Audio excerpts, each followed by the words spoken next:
Oh, hey, look, someone left a comment under my Call of Duty Zombies video. I wonder what he's got to say. What an absolute idiot do you have to be to make a video on the evolution of zombies, but leave out half of the zombie games? Okay, the video was more about the... Dislike plus L plus mid video plus your accent gay. Alright then. Yeah, I think that's enough YouTube comments for the day. I mean, does anyone really care that I left out...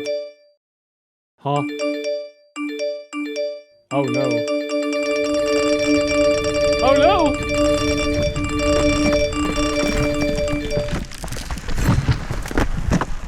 Okay, I guess I messed up. We're doing this. It's time to jump back in. Hi everybody. If the title and the intro haven't made it obvious yet, today is the day that I'll be going through and review every single Zombies mode that was not developed by Treyarch. And also every single horde mode or other thing that Call of Duty has had at any point in the past. Because if I leave those out, then I'll no doubt have another shitstorm of comments like I've had on the previous one. That is, if this video gets any views at least. With how little I upload nowadays, every video I post is a gamble. Maybe I really should quit while I'm still ahead. How are you ahead though? Your channel is already dead. What are you talking about? To catch you up on the short story, the reason that I'm posting this now is because a while back I had that video on the creation, evolution and exhaustion of the Call of Duty Zombies mode. And in that video, I thought it would be most fair to only look at the Treyarch made Zombies mode because, well, my line of thinking was that Zombies started with Treyarch, Treyarch had changed it the most, and it currently is also still in the hands of Treyarch. But of course, just because the game mode started with Treyarch, and just because they made a lot of changes, that doesn't mean that the other studios that have been working on Call of Duty games also haven't pushed out some real gems that definitely deserve to be looked at. And so this video is finally me correcting myself by going over every last thing that I missed. And I'm taking you along for the ride because I played all of these for the very first time in my life. So let's begin this journey with Modern Warfare 3, because while this game doesn't have a zombie mode, You suck! it does have Survival, which is a similar type of horde mode, but instead of fighting zombies, you're fighting humans with guns.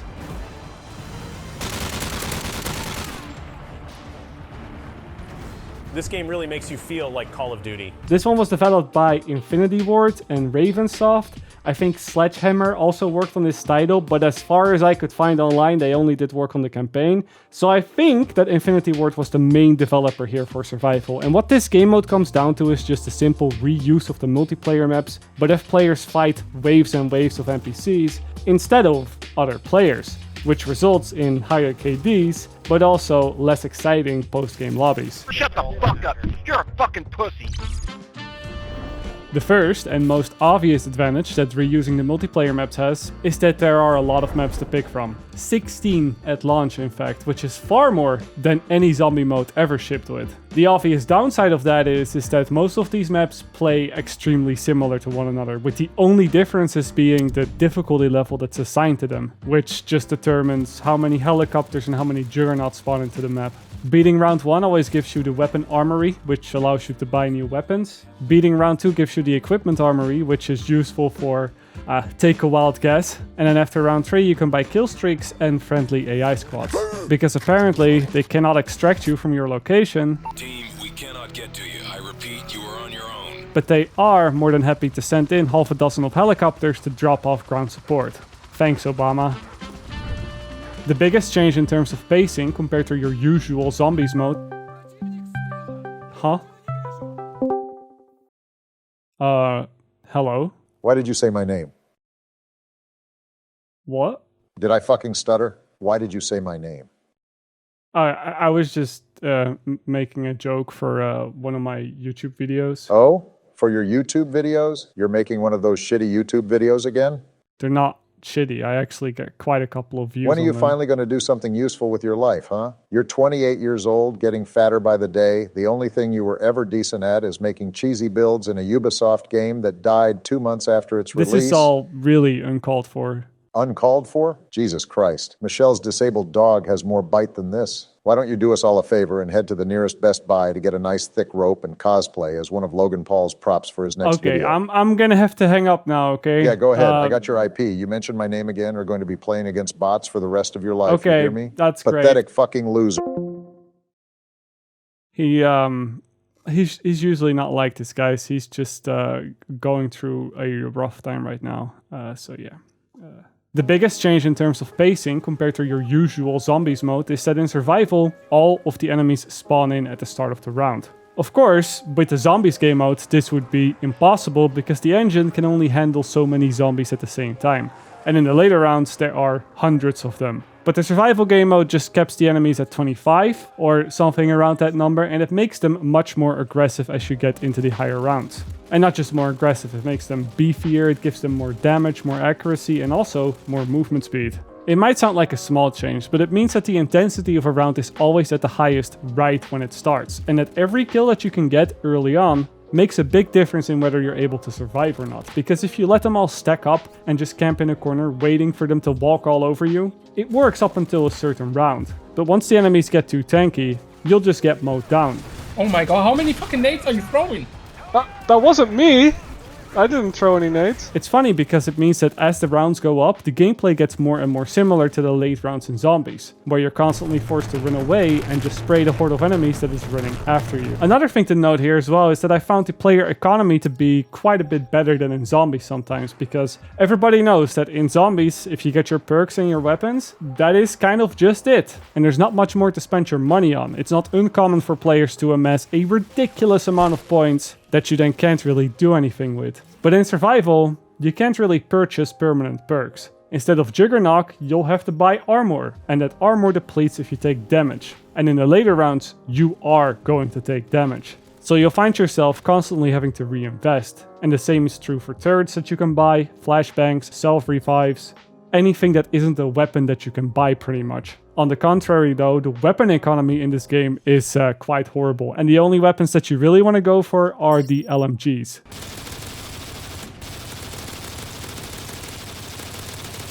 The fast time to kill combined with the new set of weapons allow... Ammo economy aside, spraying and praying is really the name of the game here. And the one simple reason for that is flinch. Ever heard of it? This game has a lot of it.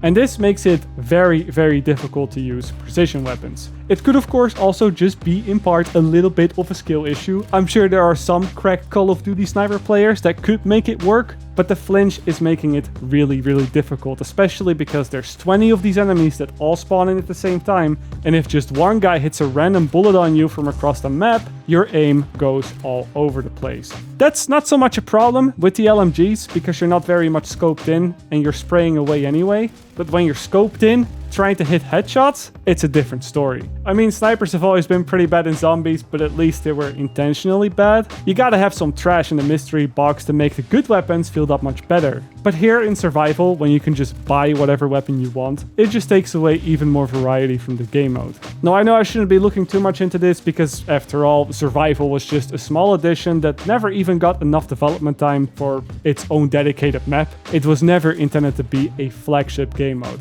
So, that is what it is. I'm just gonna leave it here. You know what is a flagship game mode though?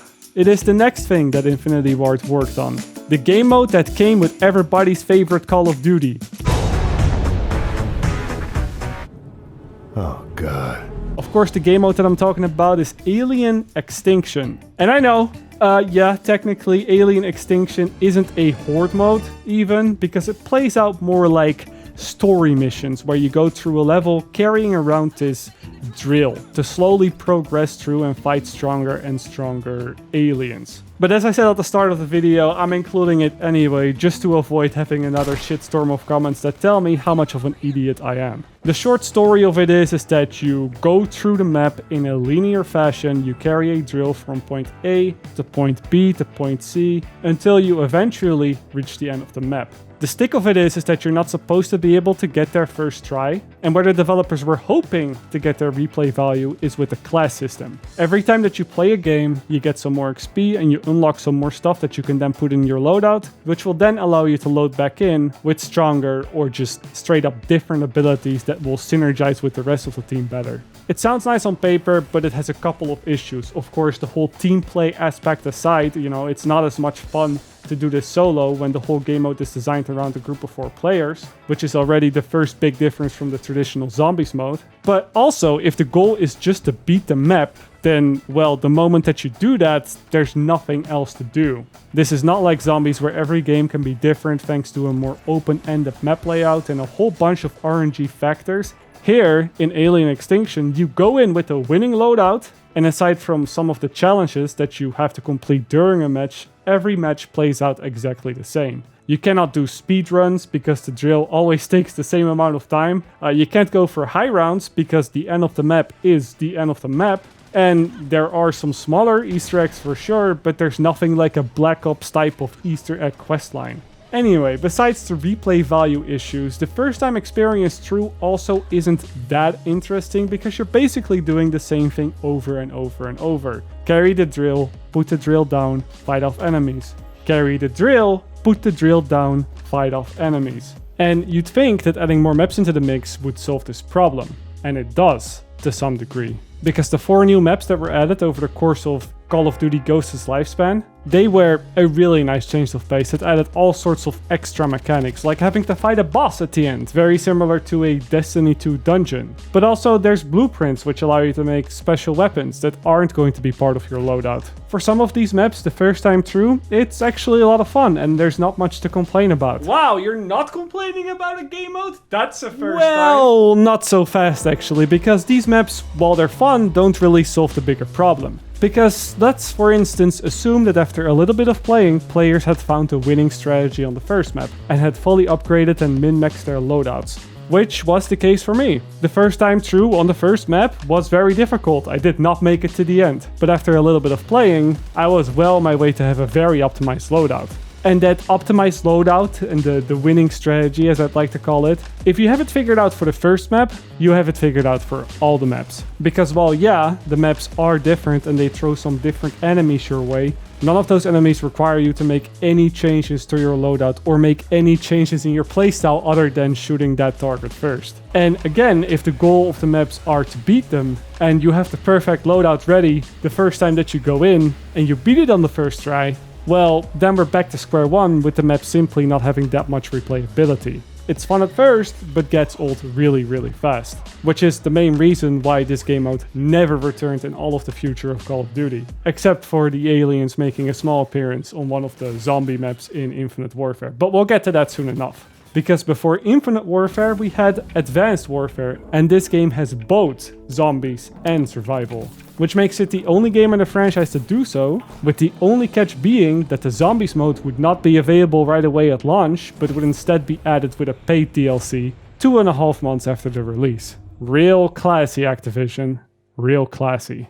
And since we're doing this video in chronological order, that means we're also going to start with survival. I'm really sorry if you were here for zombies content. Let's just say that I'm keeping the best for last, right? Because, I mean, if I'm uploading this little, I really need the watch time. So just stay with me. Just don't click away. Much like the survival mode in Modern Warfare 3, Exo-Survival simply reuses the multiplayer maps and drops all kinds of NPCs on it, following much of the same rules. Where it stands out from the previous iteration, and the thing that is heavily carrying this game mode, is for a big part the player movement. The game mode is called Exo-Survival, and it's called like that for a reason, because it lets you use your exosuit with double jumps and dashes all included that I know weren't all too popular in multiplayer, but against bots in survival, it makes for a much more enjoyable experience. It has the illusion of being very fast-paced. If I had one criticism to give it, it meant for me that I was always stuck playing with a light Exo class, because there's classes now in survival, and only the light Exo class has the full range of these movement abilities, including the horizontal dash.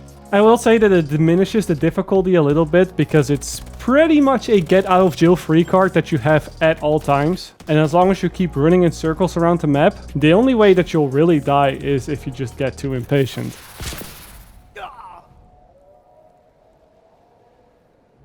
I did that on purpose. I didn't want to play anymore. That being said though, I did find that the AI in this game was very fun to play against for a couple reasons. Not only do they have all sorts of gadgets for themselves that makes them more difficult to deal with, like grenades that temporarily disable your suit effects, or they also have a dash, or they have cloaking abilities that lets them creep up on you. They have all of these abilities and use all of these gadgets very efficiently for an AI. Most of the time at least. The way this works and what makes these AI so unique is that they do these things pretty much instantly. You start shooting at an NPC, they instantly pull up an indestructible shield. You start looking at an enemy, they instantly dash away. Obviously, it's not very realistic because in some cases they react before you do any action, which is exactly why in other games they usually let you shoot at the enemy a bit before they react. But by allowing the NPCs to be so fast and agile with all their abilities, they can keep the time to kill in this game mode low. Unlike in Modern Warfare 3 Survival, where the health of the enemies scales up as you get further into the rounds, the time to kill in Exo-Survival is always the same. The only tanky enemies that you'll ever have to go up against are these Goliaths, which are coincidentally also the worst part about the game mode. I've just said how every round is fast-paced, you zoom around the map, the enemies zoom after you, they throw a bunch of bullshit your way, and if you stay too long in the open, you are easily killed. But then with these Goliaths, the rounds slow down to a crawl, because they are always the last one still standing. They can always be shot from a tight angle where they can't really shoot you back, and they take forever to kill. And I've tried a lot of different ways to take these guys down. Kill streaks, don't really work. Dedicating a rocket launcher in a weapon slot, or a high caliber sniper rifle specifically to take them out, yeah, it doesn't really work either. It all just comes down to sitting there for 5 minutes and shooting enough bullets at them until they finally go down. It isn't difficult, it's just time consuming and tedious. The other nitpick that I had about Exo-Survival is that I disliked how, even more than in Modern Warfare 3, the rounds are always the same from map to map. In Modern Warfare 3, the enemy types that you'd be fighting, they were based on the difficulty level. But the difficulty level in Exo-Survival doesn't really seem to change anything. There's no random helicopters or juggernaut rounds either, and due to the advanced movement that you have, the map layout plays even less of a factor here. Which makes it a good thing that there's also a Zombies mode. Maybe it's because they were planning on a Zombies mode that Survival has even less bells and whistles to it now. But yes, that means that we're now finally getting into the first Zombies mode of the video. And as the name implies, and also to my surprise, Exo-Zombies also allows you to keep the exosuit and gives players the full range of mobility that comes with it. You don't start off with it, of course, you have to unlock it first, which is a mechanic that sort of replaces the typical central power button in more traditional zombie maps. Instead of a power button, you just now go to the suit, and then you're free to jump and dash around the place. The reason that it surprised me is because the Zombies game modes, well, it usually only has melee type of enemies. And if you're able to dodge around the place, double jump and all that stuff, wouldn't that automatically make the game mode very easy? It's why I honestly expected going into this that the developers put some very heavy limitations on the use of it. But no, that's not the case. They give you all the abilities just like that, and to make it difficult, they created a bunch of special zombies that either also have these exosuits so they can jump at you when you jump away, or you have these zombies that temporarily disable your movement if they get too close. And I think that is a really fair compromise. Not only one that creates a different sort of gameplay loop than from the stuff we've seen previously, but also one that sticks very close to what Advanced Warfare was all about. And because the zombie modes got their own dedicated maps, we're gonna cover each of the maps individually here. Starting off with Outbreak, which was the first and only map available when the Zombies mode launched. When Atlas dropped the bomb, they hoped it would finish the war. Instead, it unleashed a freak show like no one's ever seen. We gotta protect our youth. Oh, God. And I think that this was sort of the safe approach from Ravensoft. A very first iteration where the developers went with a don't try to fix what isn't broken approach and copied many of the things that you would see in a traditional Treyarch Zombies mode. There's a mystery box, there's the same type of perk system, although they've been given some name changes. There's random power-ups that you can pick up from dead zombies, and even special rounds with special enemies that give you a max ammo at the end of it. And I'd say that in this case, it's good to stick to the formula because the game mode was already so different thanks to the movement system. And not only that, it was at the end of the day a formula that had been refined and reiterated on many times over. So most of the awkward kinks had already been ironed out. Or had they? Where you'll see this most is in the areas where Ravensoft decided to do something different and not stick to the formula, which sometimes worked really well, but other times it hurts the game mode a lot simply from it being the first iteration of it that could have used a lot more polish. The weapon upgrade machine is a prime example of this, where instead of just upgrading your weapon once and getting a stronger version of what you already had, you can now upgrade it 20 times for very slowly increasingly better stats, costing you 2,500 points per upgrade. I already got scammed once paying full price for all these games just to make a video on it, and now I'm getting scammed again. Now, I can see why this change was made.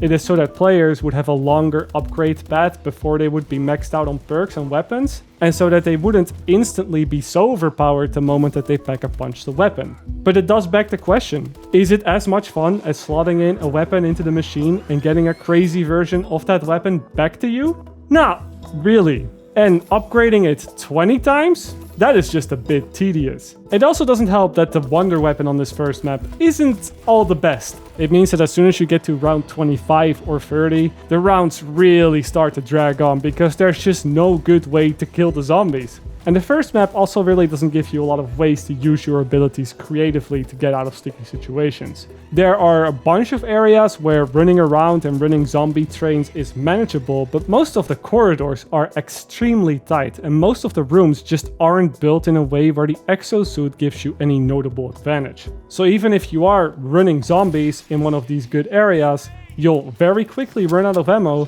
and then you'll have to take all these risky moves just to try to get a new weapon.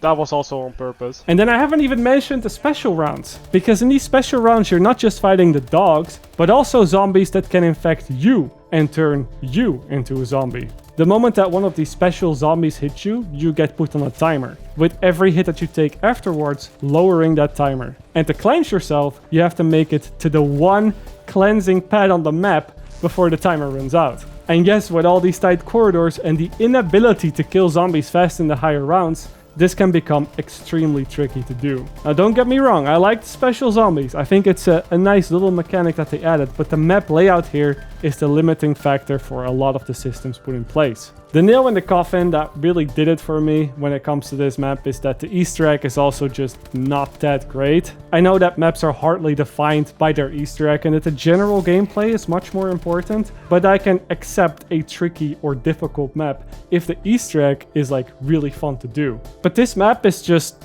get 4 keycards and that's it. That's when you get evacuated. But oh wait, plot twist! The helicopter crashes, because of course it does, because you never get evacuated in any of these game modes. Thanks, Obama. I actually just learned that there's also an alternative ending for this map where you do actually get picked up. But still, that doesn't make the Easter egg good. It just means that the game ends when you complete the Easter egg. That's the difference. Alright, on to the next map that they released then. Very originally named Infection. You can tell that they really got creative with all these names here. And this map is probably the most controversial one in today's video, simply because of how difficult it is and how much bullshit it relentlessly throws at you. Seriously, there's a very tanky boss that spawns in every so many rounds that follows you around and shoots EMP bombs at you, disabling all your movement abilities. That alone can be very difficult to deal with, but the map will also, at random, guess different areas, making it impossible to play in huge chunks of the map for the remainder of the round. The map also gives you the task to escort civilians mid-round, which, if they die, it will disable all of the wall buys such as the perks, weapons and the traps. This is Eagle 1, I've located a survivor. Sending coordinates.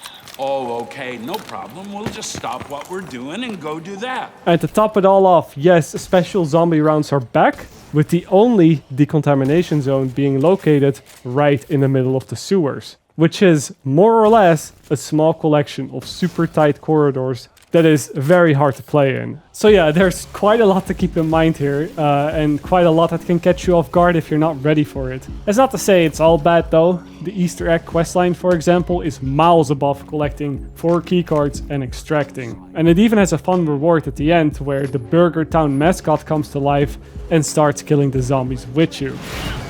And when the map doesn't have a big boss and isn't filled with toxic gas, the zones do provide the player with enough space to run around in.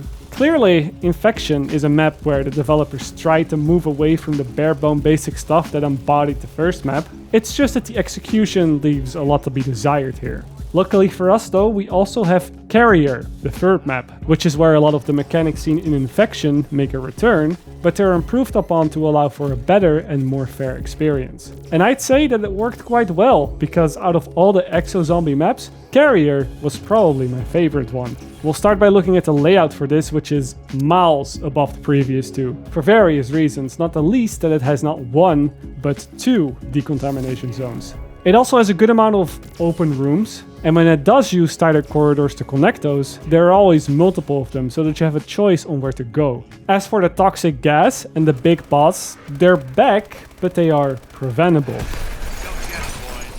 The toxic gas, it doesn't just spawn in now at random times. No, a bomb squad spawns into the map that will try to plant a bomb, and if you go towards them, kill them and defuse the bomb before it goes off, you will prevent an area of the map from becoming unplayable. The big boss enemy will then only spawn in if you let 3 bombs go off in a single round. So it's kind of connected to the toxic gas in this way. On top of all of these improvements, Carrier also gives you a bunch of new toys to play with. Like the first good wonder weapon of Exo-Zombies that cuts right through zombies, and the teleportation nades, which not only gives you even more movement options, but is also a very effective way of killing zombies. And then there's also the power-ups, which are pretty crazy, giving you infinite ammo without having to reload, or spawning a field of grenades around you that instantly kill zombies when they touch it. The zombies have of course also been beefed up, all the special ones, they're still there. But with teleportation nades, they also very fittingly added teleporting zombies. It results in a very chaotic gameplay experience, but one that isn't out of your control this time. The cherry on top would be that the Easter egg on this map is also pretty good, because for the first time it feels like an actual questline, with many unique steps that range from getting drunk and having to platform around the map, to figuring out puzzles by throwing different types of grenades in a specific order into a grenade disposal machine, to using the teleport grenades to get into hidden vents, to even fixing a broken teleporter that sends you to an abandoned island. It's obvious that Ravensoft really started to get a feel for everything here and started to understand how to best align the map design with the exosuit gameplay, which is something that we also see back in the last map, Descent. Let's count this one down. 10, 9, 8, 7, 3, 2, 1. Descent is a big map, with by far the most open and vertical spaces that truly allow you to use your abilities to the full potential almost at all times. And it also isn't afraid to get a bit crazy, because it introduces a boss fight that is not part of the Easter egg, but something that you will always just do. Every so many rounds you get teleported to a special arena where you have to complete a bunch of challenges, which eventually turns into a big boss fight. There's definitely a more arcadey feel to this map. It has everything from a gimmicky wonder weapon that is still good sometimes, to these Goliaths that you can control now and can mow down zombies with.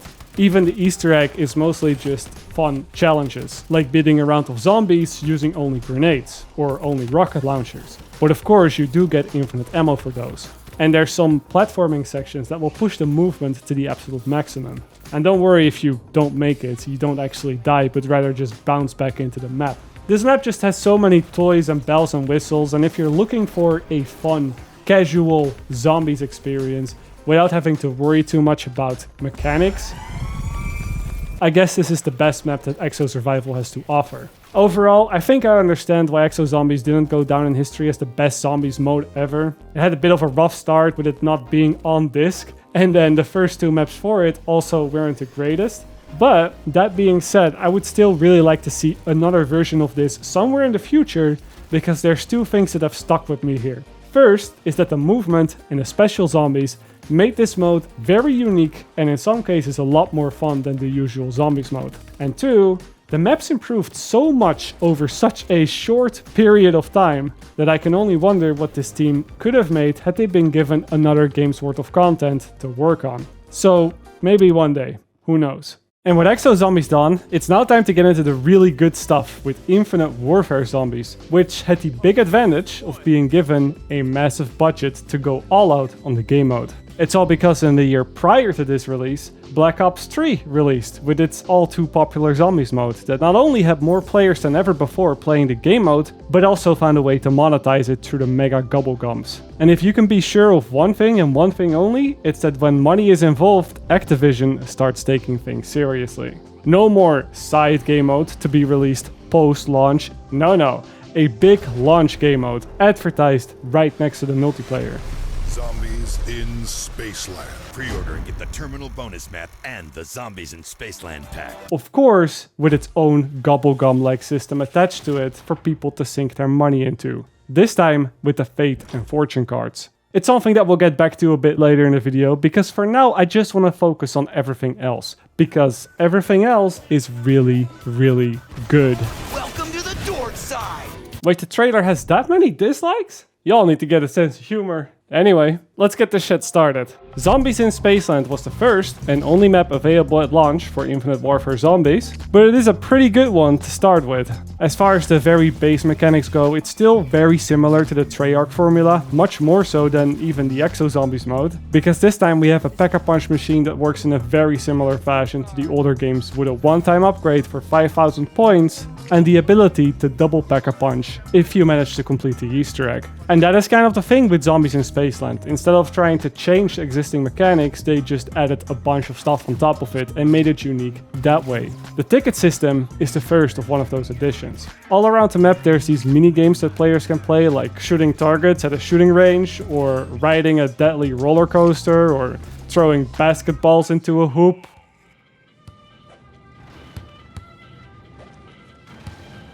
I should have picked a black character. And they can play these mini games to earn tickets, which can then be spent on special weapon upgrades, special grenades, and all sorts of extra benefits. Now that alone is an alright addition, but these mini games also serve a secondary purpose. Because if you happen to die, which of course never happens to me, but if you happen to die, instead of being stuck spectating your friend, you get sent to the Afterlife arcade, where you can then play all of these mini games, but instead of earning tickets, you'll be able to earn a self-revive, and you can respawn back into the game without having to wait for the next round.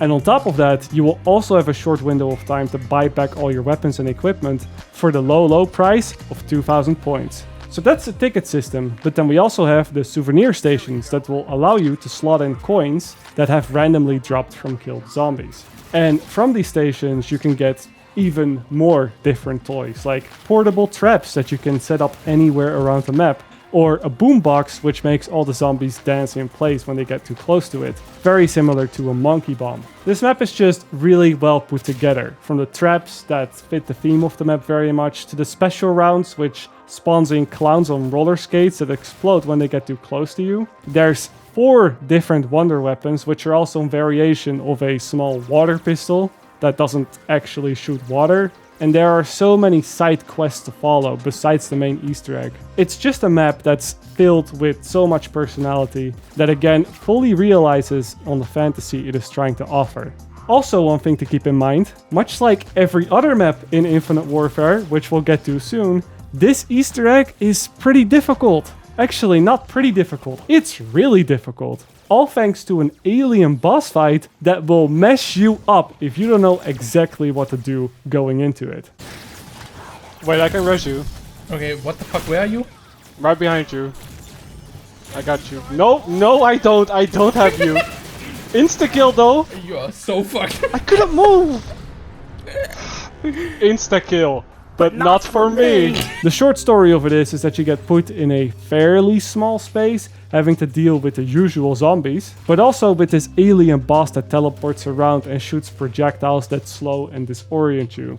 To take down this alien, you will need to shoot him a ridiculous amount. I mean, seriously, this guy is tanky, and any mistake you make usually results in an instant death. Sometimes it's not even your fault. That alone is bad enough, of course, but to add insult to injury, the boss fight also gets significantly harder when you play it with more than one player, because it spawns in an alien for every player in the game.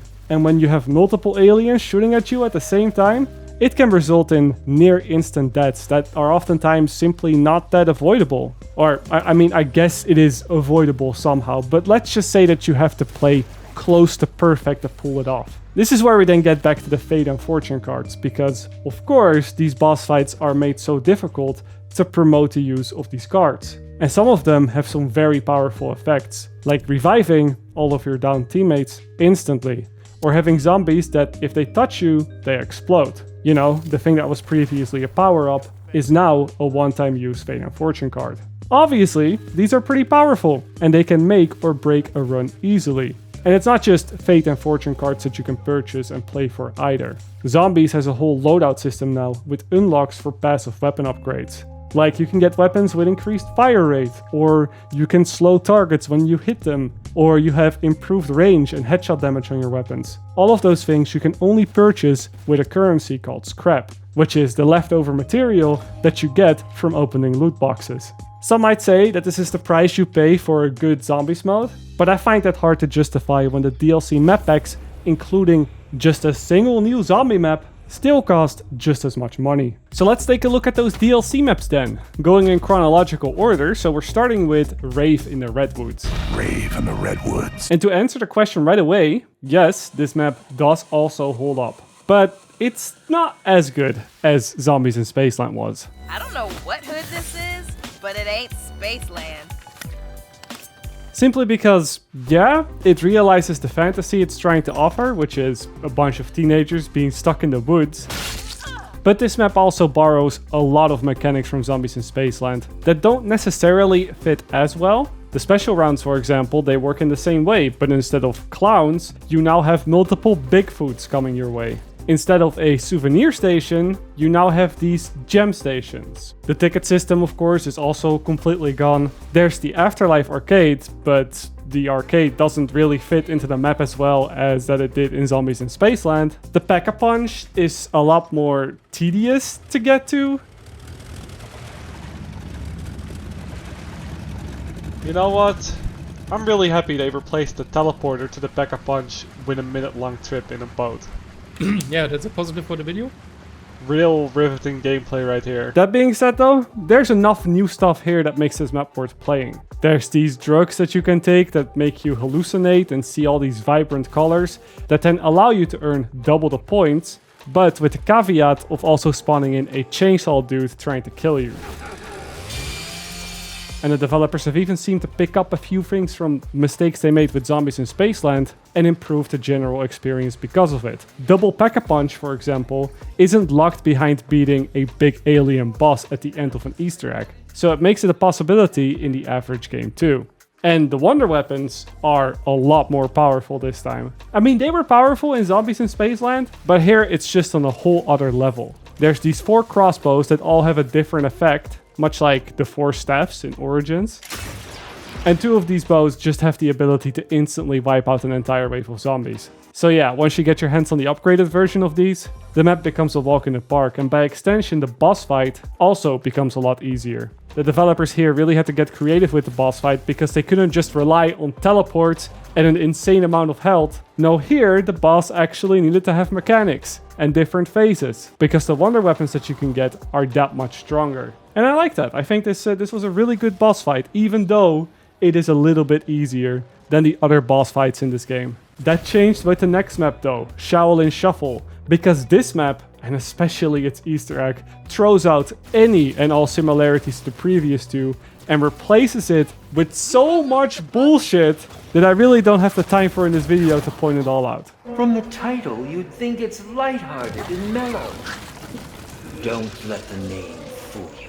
Now that is a little harsh, and the map is actually not too bad. It has a lot of fun elements. But man, do not try to do this Easter egg and see if you can have some casual fun with it, because this Easter egg is probably the most long and tedious Easter egg that I've played so far, and it's borderline impossible to try and figure out yourself. You have to be watching guides to even get somewhere in the right direction. It starts off somewhat easy from using your shuriken, which is this new thing you have now. You have shuriken and ninja abilities, which is pretty cool, but you need to use those shuriken to shoot open specific rat cages that you can only see after using a special ability, because you have this eye now from a boss shooting specific. You have to go to a specific phone to write down more scrolls that then has to line up with the correct move. Just stop, please. If I need to have a guide open all the time just to have a chance at completing it, then that's not really a fun and engaging Easter egg questline. Every step is just one obscure hidden thing after another, and you cannot possibly do this without a guide. That's a bit of a rant, but that is what frustrated me most about this map. As for the general gameplay, yeah, I think it's pretty good. As I said, you get these ninja abilities that you can use to open different areas of the map. I think it works. I think the layout of the map is alright. But overall, I don't think this map is better than Zombies in Spaceland or Rave in the Redwoods, at least from my point of view. And that's what you're here for. The indisputable opinion of a casual Call of Duty Zombies player. And unfortunately, the next map, Attack of the Radioactive Thing, is much more of the same in terms of tediousness. I think this one might even be worse, but I never actually completed this Easter egg because after the previous map I was so done with doing all these obscure things, and then I looked at the quest steps to complete the Easter egg quest on this map. And there are around about 5 or 6 that on the board here can't go over that has a 9 and I was just sure I was going to hate it. I loaded in, I did not even want to play it anymore. But then something changed my mind. 2 things, actually. Don't worry, doll. This isn't the first time I've handled something this big.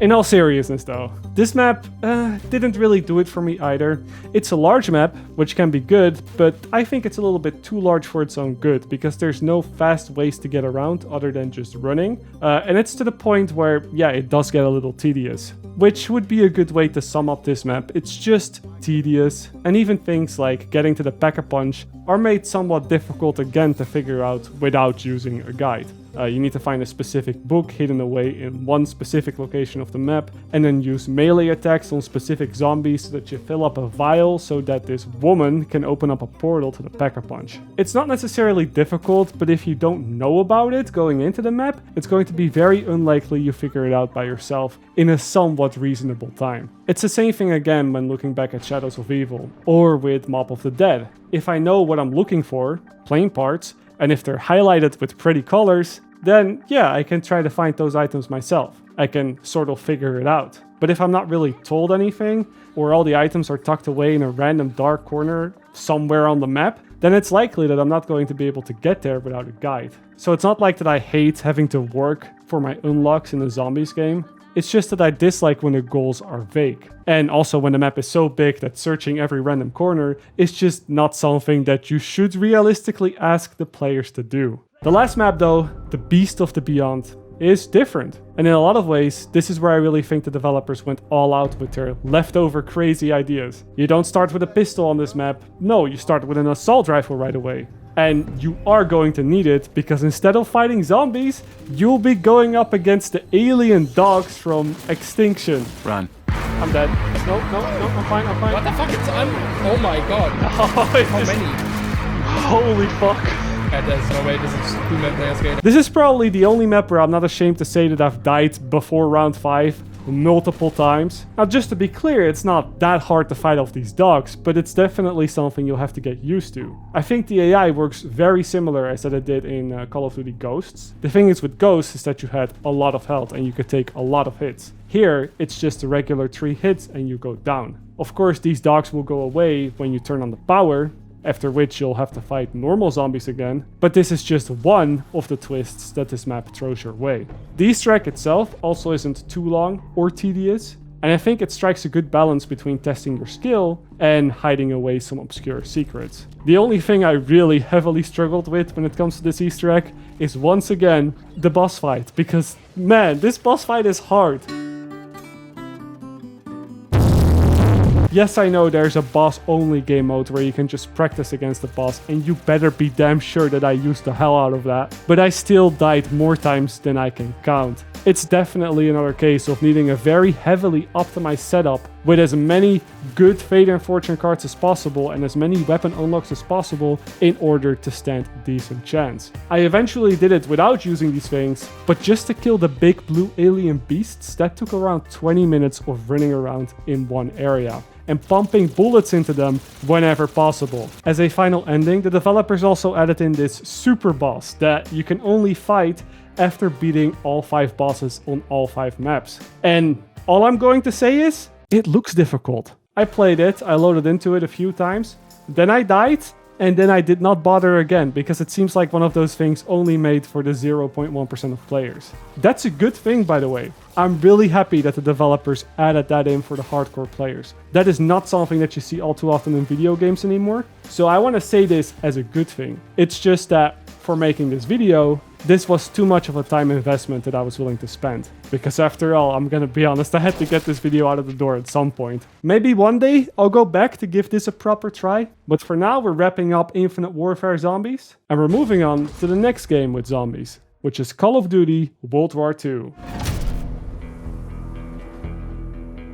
In many ways, World War II Zombies is a complete 180 when compared to Infinite Warfare. This is really Sledgehammer's first and proper go at zombies, and instead of going for something more silly or something a bit more off-brand, they went with a dead serious tone in an effort to bring back some of the horror elements of zombies that had slowly been lost as the mode evolved. And generally speaking, I think that a more serious tone is always harder to pull off, because if just a couple of things don't work out quite the way you want to, it can take away from the experience as a whole, because it can pull you right out of that more serious tone. Whereas if you have a more goofy approach, those very same things can more easily be brushed off by just saying that you shouldn't take it too serious. It's why in this video, I'm trying to be funny. I'm trying to keep the retention with humor instead of bombarding you with professional editing. It probably saves me another month of my life. But it is also the reason why I find it all the more impressive that this zombies mode in World War II really works. It of course doesn't have as many bells and whistles as the zombies mode in Infinite Warfare, and definitely not if you were to compare it to Zombies in Spaceland. So I guess you could say that the mode is a little light on features, but the lengths that this iteration goes to put you in an almost horror-like experience is commendable. From areas being pitch black if the power isn't turned off, something that developers usually shy away from unless you're talking about indie horror games, to melee kills being a more risky thing now because of the animation that locks you onto a single target. Also, to some of the most gruesome death animations I have ever seen in a video game. Mate! I'm on your side! Ah! Die! Ah! Ah! Die!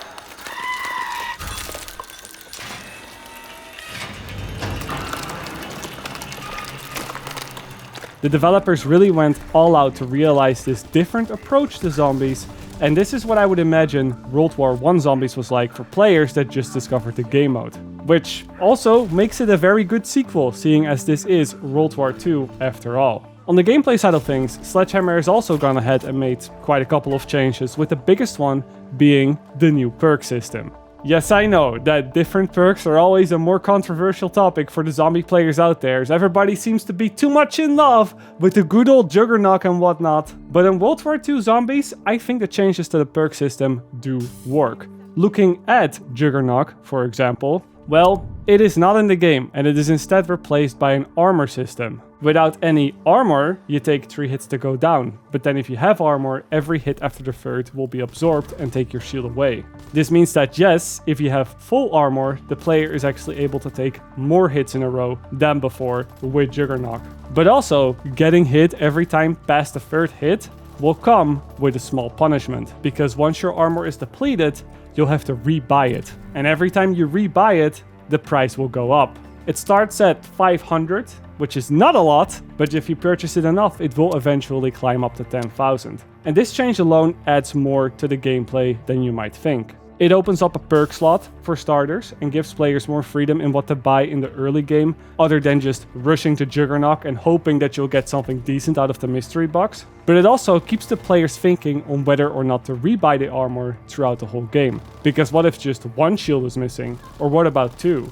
Do you risk the chance of going down faster to save on cash?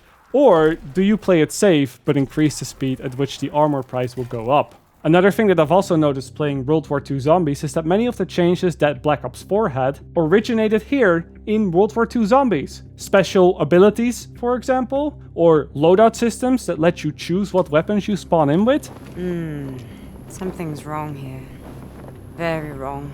Keeping some of your perks if you get revived fast enough after going down. It is all here in World War II. And while in Black Ops 4, some of these things resulted in a bit of a problematic gameplay loop with inappropriate player scaling, where the players would essentially have a wonder weapon from the start, in World War II, these things are much more balanced. Your special ability isn't a godly hammer that one-hits every zombie. No, your abilities are instead to become invisible from the zombies for a couple of seconds, or to not have to reload your weapons for a bit, or to have all the zombies be focused on you, or stun all the zombies in an area around you. Yes, these are still strong enough to make an impact, no doubt. They are essentially a power-up on demand, but they are a far cry from instant kill wonder weapons that just erase everything in your way for a minute or more plus. Even the consumables that you can bring into the game as part of your loadout are a lot more balanced compared to the gobblegums, elixirs, or the fate and fortune cards. Because instead of spawning in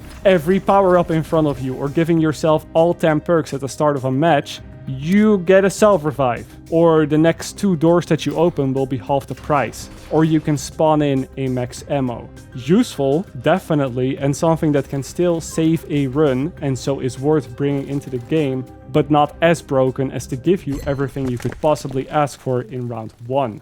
Another thing that I really liked, and this applies to the first map more than the other maps, is that the Easter egg is very much front and center of the experience. There's no writing on the walls like in Mob of the Dead, so it's not as integrated into the world, but right when you load in, you're given the first objective, which is to open all the valves and blow open a hole into one of the doors. This is how the map starts, and this is how you open up the map. But if you then keep following the steps, it will eventually push you into the boss fight and what would traditionally be called the Easter egg questline. Even though you can't really call it an Easter egg questline in World War II Zombies anymore because, well, you're more or less told what to do. Now I can definitely see from a hardcore player point of view why you wouldn't like this. Because what secrets are there to solve if you're just told what to do every step of the way? But I think this was a very good idea, at least for the first map in the Zombies mode, because it allows for the challenges to focus on the player skill. This is something that I really appreciated with the last 2 maps in Exo-Zombies as well, where most of the quest steps required the player to do something in the game that tests their skills. Can you throw the grenade accurately enough into the small little hole while being chased by a zombie? Can you do the jumping sections while being drunk? Can you kill this many zombies in a row, pick up their teleportation cores, run to the other side of the map, and place those cores into the broken teleporter? Can you do all of those things efficiently enough before the rounds get so high that the zombies just overrun you? Those are the type of challenges that I can appreciate in the Zombies Easter eggs. Because it's not some random thing you have to look up online, instead it tests how competent you are at the game. Much of the same is true here. Defend these objectives and make sure that the zombies don't destroy the objective and also don't kill you at the same time. Or walk through this dark, narrow hallway, killing zombies only in this tight circle that is constantly moving. These are skill-based challenges rather than very obscure things. The only area where I think this first map, the Final Reich, lacks quite a bit is in its scope and in the layout. I'm not going to say that this map is small because it is actually pretty big, but so many of its areas are just tucked away in some corner that you never really visit more than once or twice to open up the Pack-a-Punch. Just the layout overall, it reminds me a lot of Infected in Exo-Zombies, where it's just a bunch of large separate areas that are only connected through 1 or 2 tight corridors. And this map layout thing is also not something that improves with the first DLC map, The Darkest Shore, which has a layout that is even more simplistic, as it is more or less just a straight path up a mountain, where you can then take a minecart back down to the start.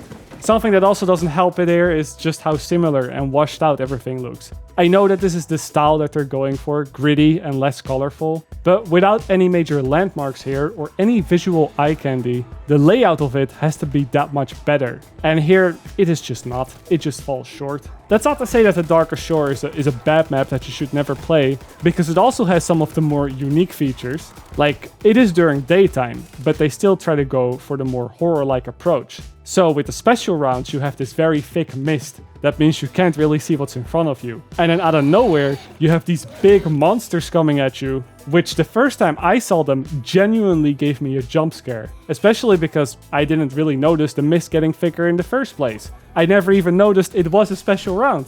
I just assumed it was part of how the map looked under normal conditions. Maybe higher up the mountains, there's more mist. So it has resulted in a moment that I'll now forever remember when I think about zombies. Where you can get the most amount of enjoyment with this second map is probably with its Easter egg, because that is where the bulk of the content is. It's where that gruesome scene that I showed at the start comes from, and it has a good amount of good quest steps that are original and also on some level test your skill. The only problem here is that, unlike with the first map, it doesn't really tell you what to do. I mean, it gives you hints, but those hints are usually still vague enough to still have to look up a tutorial at some point. And that, I think, is a bit of a shame. Not saying that every map should just outright tell you what to do for its Easter eggs, but for this map in particular, where most of the good content is hidden within the Easter egg, it would have been a good choice to do that here. The Shadowed Throne, however, the third map for WWII Zombies, is very different and is by far the best map up until this point in this game. It has a much better layout to start with, instead of just, you know, a loop around the mountain. But it also has spectacular visual landmarks and most importantly offers plenty of new toys to the players that they can mess around with during a game. The Wonder Weapon aside, which is also a pretty good fit for the map, where you leech the souls out of the zombies to charge it and then shoot it right back at them, the map also has 3 unique melee weapons that all completely change how you play the game. It's definitely a more playful approach, but something that doesn't take away from the serious tone at all, in my opinion. The Easter egg is also very cleverly woven into these special weapons, because if you decide to go and collect all 3 of them, well, at that point you're already more than halfway done with the Easter egg.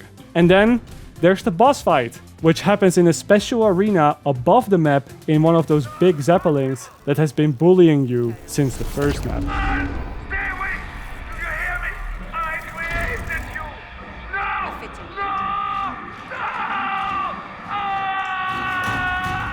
It is quite a spectacle to see, even if the boss fight mechanics themselves aren't that interesting.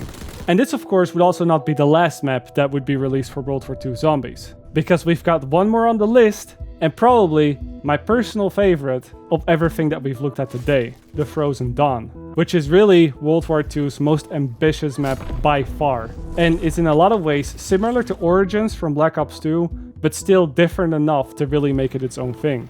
Much like Origins, the map takes on a very ancient feel, with its main thing being collecting and upgrading 4 different wonder weapons that in this case range from being able to teleport forward, much like the teleportation grenades from Exo-Zombies, to throwing around a hammer that returns to you like your 4. Visually, this map looks insane, and this is exactly everything that the Darkest Shore was missing. There are large overlooks, there are these pools and streams of blood everywhere, presumably for all the sacrifices you have to do for all the wonder weapons on the map. The teleporters are these machines now that rip your body in pieces and assemble it somewhere else, although I'm not sure it comes across too well in the first-person perspective.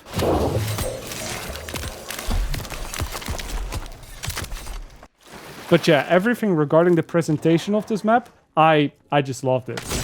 The one thing I will say though, is that this is definitely a 4-player map. That admittedly does have these teleporters, sure, but the Easter egg is essentially collecting those 4 wonder weapons. Now that can be done very quickly, if you have 4 players that know what they're doing. Each player just goes for 1 wonder weapon, and you all do the quest at the same time. In my case though, where I was playing alone, or maybe with a duo because I needed a zombie running slave, well, it takes a long time to collect and upgrade all 4 wonder weapons by yourself. There are just so many steps. Most of them are engaging for sure, and they can be figured out without having to look up a guide because they're essentially just mini puzzles. If I rotate this block, 2 other blocks will also rotate this way. It was the same on the Shadow Throne to get the final wonder weapon.